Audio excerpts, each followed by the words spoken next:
Hello friend, आपका स्वागत है मेरे चैनल पर। मैं जितेंद्र रघुवंशी। मैं आपके लिए लेकर आया हूँ एचएसएन के ऊपर एक वीडियो। दोस्तों, मैंने एचएसएन के ऊपर एक सारी जानकारी कवर की है और मैंने कोशिश की है कि कुछ इसमें छूटे ना हो और ऐसी कुछ चीज़ें जो आपको एचएसएन के बारे में पता होना चाहिए। तो इस वीडियो में मैंने उन सब चीज़ों को कवर किया। तो आइए वीडियो शुरू करते हैं। तो जैसा कि आपके मन में सबसे पहले यही क्वेश्चन आता होगा कि एचएसएन जीएसटी रिटर्न फाइल करते समय एचएसएन किसको रिपोर्ट करना जरूरी है, कि जीएसटीआर1 में सबके एचएसएन रिपोर्ट करना जरूरी है। तो दोस्तों, ये मैंने ये टेबल बनाई है। टेबल देखिए, तो सबसे पहला पॉइंट आप देखेंगे वो है टर्नओवर का, कि अगर आपका टर्नओवर एनुअल टर्नओवर की बात कर रहे हैं, साल भर का टर्नओवर मतलब 1.5 करोड़ से कम है, तो आपको कोई एचएसएन रिपोर्ट करने की जरूरत नहीं है जीएसटीआर1 के अंदर। ठीक है। इसके बाद हम बात करते हैं सेकंड कंडीशन। सेकंड कंडीशन कहती है अगर आपका टर्नओवर 1.5 करोड़ से 5 करोड़ के बीच का है तो आपको एटलीस्ट 2 एचएसएन के कोड जीएसटीआर1 में रिपोर्ट करना जरूरी है। मैं आपको ये भी बताऊंगा इसमें कैसे रिपोर्ट करते हैं। ठीक है। और उसके बाद तीसरी कंडीशन है अगर आपका एनुअल टर्नओवर 5 करोड़ से ऊपर है तो आपको 4 डिजिट के एचएसएन कोड रिपोर्ट करना जरूरी है। ये तो हो गई रिपोर्टिंग की बात है। ओके, अब मैं आगे वीडियो को आगे ले जाऊं इससे पहले मैं आपको एक बार दिखा देता हूं कि एचएसएन हम कैसे रिपोर्ट करते हैं जीएसटीआर1 में। तो सबसे पहले मैं जीएसटी की साइट पर लॉगिन करके हमारे रिटर्न डैशबोर्ड पे जाना होगा और जीएसटीआर1 ओपन करेंगे हम यहाँ पर। ओके, जीएसटीआर1 ओपन करा। अब जैसा कि कोई सा भी एक जीएसटीआर1 ओपन कर लेता हूँ यहाँ पर।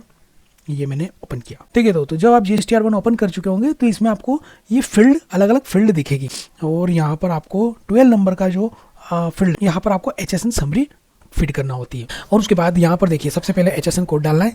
या तो अगर आपको एचएसएन कोड याद हो तो आप यहाँ एचएसएन कोड डाल सकते हैं, और अगर याद ना हो तो आप यहाँ पर प्रोडक्ट का, आइटम का नाम भी डाल सकते हैं। जैसे मैं सपोज एग्जांपल के लिए डाल रहा हूँ सोप यानी साबुन। ठीक है। तो ये देखिए साबुन के कोड आ गया मेरे पास 3401। अब इसमें साबुन से रिलेटेड जो भी आइटम होंगे सारे इसमें आ जाएंगे। या मैं सपोज यहाँ करता हूँ मेडिसिन, तो ये मेडिसिन का कोड आ गया। वैक्सीन, जो भी मेडिसिन होगी। अब यहाँ जो भी आपका कोड है वो इसके अंदर आपको ढूंढना पड़ेगा आपका आइटम कौन सा है।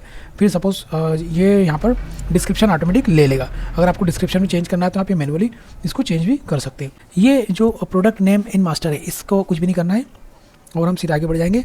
फिर यहाँ जो पैकेजिंग होती है आइटम की वो हमें डालना है। जैसे बैग में है, बॉक्स में है या लीटर में पैकिंग है, तो उस हिसाब से हमको यहाँ पर उसका UQC सेलेक्ट करना आएगा। ओके, उसके बाद यहाँ पर हम क्वान्टिटी डालेंगे, कितनी क्वांटिटी हमने सेल करी है। और यहाँ पर ध्यान देखिए, लोग गलती कर देते हैं, यहाँ टोटल इनवॉइस की अमाउंट डाल देते हैं, जबकि यहाँ हमको केवल टैक्सेबल अमाउंट डालना है। ठीक है। और फिर उसके बाद हम परसेंटेज सेलेक्ट करेंगे।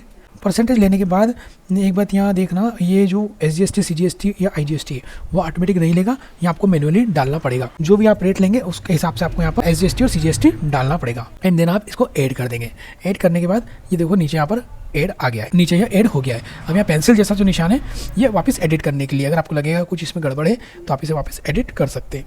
अब आइए हम शुरू करते हैं आगे। तो जैसा कि मैंने आपको बताया, टर्नओवर के बेस पर हमें जीएसटीआर1 में एचएसएन कोड को डालना होगा। तो अब मैं बताता हूँ एचएसएन कोड, जो मैंने जानकारी इकट्ठी की है। एचएसएन कोड है क्या इन इंडिया, हम स्पेशली इंडिया की बात कर रहे हैं। जैसा कि आप जानते हैं एचएसएन कोड हमने जीएसटी जब से लागू हुआ तब से ही सुना था। तो सबसे पहले इसका full form H for harmonise, S for system और N फॉर नोमेनक्लेचर, ये इसका फुल फॉर्म है। एचएसएन कोड प्रोडक्ट के लिए यूज होता है और इंडिया में 5000 प्रोडक्ट को क्लासिफाइड करता है। तो सबसे पहले हम इसके इंपॉर्टेंट पॉइंट को पढ़ लेते हैं ताकि आपको हमेशा ही याद रहेंगे। नंबर 1, एचएसएन कोड केवल इंडिया में ही नहीं बल्कि 200 कंट्रीज में यूज़ हो रहा है। इंडिया में तो मतलब अभी चालू हुआ 2017 से, मतलब जब से जीएसटी लागू हुआ तब से इसका यूज़ चालू हुआ है। ये बात अलग है कि इसकी जानकारी लोगों को नहीं थी। दूसरा पॉइंट आता है एचएसएन के कोड 6 डिजिट में होते हैं। इंडिया में 2 डिजिट मोर, मतलब 2 डिजिट बढ़ा दिए गए ताकि किसी प्रोडक्ट को और अच्छे से प्रिसाइज किया जा सके। एचएसएन कोड जो होता है वो प्रोडक्ट को, गुड्स को क्लासिफिकेशन करने के लिए होता है। जैसे एग्जांपल हमने पेपर, ठीक है, पेपर की कई क्वालिटी होती है, वो मोटा पेपर, थोड़ा पतला paper, white paper, brown paper. ठीक है। तो पेपर की पहचान कैसे होगी, तो उसके लिए एक पर्टिकुलर कोड बनाया गया है। इंडिया जो कस्टम ऑर्गेनाइजेशन के संगठन से 1971 में जुड़ा था, उसके बाद से इंडिया में भी एचएसएन कोड प्रचलित हो गए थे, मगर उसका यूज़ 2017 में जीएसटी आने के बाद से शुरू हुआ। अब बात करते हैं 6 नंबर। एचएसएन कोड के जो 6 डिजिट होते हैं ना, तो वो कैसे डिवाइड होते हैं, कैसे क्लासिफाइड किए गए हैं। तो जैसे सबसे पहले अगर इसी बात करें, HSN कोड में 21 सेक्शन है, मतलब HSN कोड 21 सेक्शन में डिवाइड है। इसके 99 चैप्टर हैं और 1244 हेडिंग्स हैं और 5224 इसकी सब हेडिंग है।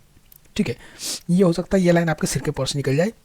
जो सेक्शन है वो डिवाइड किए गए चैप्टर में, जो चैप्टर है वो डिवाइड किए गए हैं हेडिंग में, और हेडिंग है वो डिवाइड की है सब हेडिंग के अंदर। अब इसका स्ट्रक्चर कैसा होता है, देखिए स्ट्रक्चर।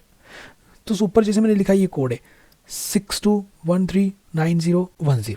तो पहले जो 2 डिजिट है वो आपके चैप्टर कहलाएंगे, नेक्स्ट 2 डिजिट वो आपके हेडिंग कहलाएंगे, उसके नेक्स्ट जो कोड है वो आपके सब हेडिंग, और लास्ट के टैरिफ आइटम कहलाएंगे।